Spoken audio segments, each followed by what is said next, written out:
You know, sometimes a single day can literally change the world.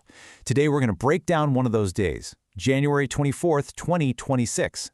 This was a day when a massive military intervention and a crazy wave of natural disasters all hit at the same time, putting the entire globe on high alert. Imagine waking up on that Saturday morning to this news. A former head of state captured. It absolutely sent shockwaves through the news cycle. But as dramatic as that was, it was really just the first domino to fall in a day of just unbelievable chaos. So, where did it all start? Well, the flashpoint was Venezuela. The whole day was kicked off by this sudden, really decisive military move in the capital, and it sent political tremors across the globe almost instantly. The official name for this was Operation Southern Spear. This was a U.S.-led military intervention, and its main tactic was highly targeted airstrikes aimed right at the heart of Caracas. I mean, it signaled a really clear and forceful intent from the very first moment. You know, an operation of this size, right in the middle of a major city, it's guaranteed to have immediate massive consequences. So what exactly happened on the ground in the hours right after those first strikes? Well, the first reports that came out painted a really grim picture of the human cost. News agencies pretty quickly confirmed that over 100 people had been killed in just the initial strikes. That staggering number was the first clear sign of just how serious and violent this whole intervention was. And then the political bombshell dropped. The operation's main target, former President Nicolas Maduro, was captured. This was the political earthquake the intervention was designed to create, right? The one single outcome that would completely reshape the country's leadership. Of course, the official justification came out fast. Maduro wasn't just detained, he was immediately put on a plane and extradited to New York. Why? To face a whole slate of serious criminal charges, from drug trafficking to weapons violations. By framing it this way, as an act of international law enforcement, the U.S. was trying to legitimize a military intervention on the world stage. So what we're looking at here is an intense, high-stakes geopolitical drama.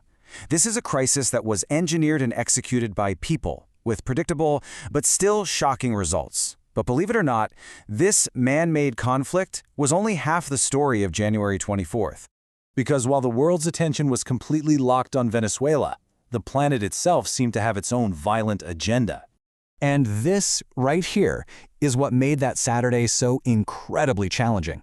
It wasn't just one crisis. At the exact same time, a series of devastating and totally unrelated natural disasters were just erupting all over the globe. I mean, the scale of these disasters was just staggering, and it was global. While the world's media was focused on Venezuela, a massive landslide hit Bandung, Indonesia, burying homes and leaving dozens missing. Half a world away, New Zealand declared a national state of emergency as it battled severe winter storms. And at the same time, the United States was dealing with its own crisis, widespread severe flooding that forced multiple states to declare emergencies too. So what happens when all these crises overlap? You've got the political drama in Venezuela demanding the full attention of world leaders, while at the exact same moment, humanitarian and emergency resources are being stretched to their absolute breaking point on multiple continents. It's a recipe for disaster. This quote, which we pulled from news reports that day, it just captures the feeling perfectly. There wasn't just one big story. There was this sense of dramatic escalation on all fronts, and it left the international community just scrambling to keep up. And here's the final, kinda ironic twist. While this perfect storm of man-made and natural crises was unfolding, many of the world's most powerful political and business leaders were all gathered together at the World Economic Forum, discussing long-term global challenges.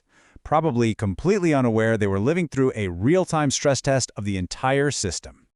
Okay, so let's step back from this incredibly chaotic 24-hour period. What does it all mean? What are the really critical lessons we can learn from this snapshot of a world pushed right to the brink? I think there are three huge takeaways here. First, it's a powerful reminder that geopolitical crises and natural disasters don't wait their turn. They can and they absolutely will happen at the same time. Second, when they do overlap, it puts an almost unimaginable strain on our global response systems, everything from aid organizations to diplomatic channels. And finally, it just proves that a single day, just 24 hours, can truly change everything, reshaping politics and devastating communities in a flash. And all of that leaves us with one final, pretty sobering thought to chew on. When you have a day like January 24th, 2026, where it feels like every kind of crisis is happening all at once, you have to ask yourself, what's the first thing to break? Is it our supply chains, our diplomatic ties, Or is it something as simple as our ability to just pay attention?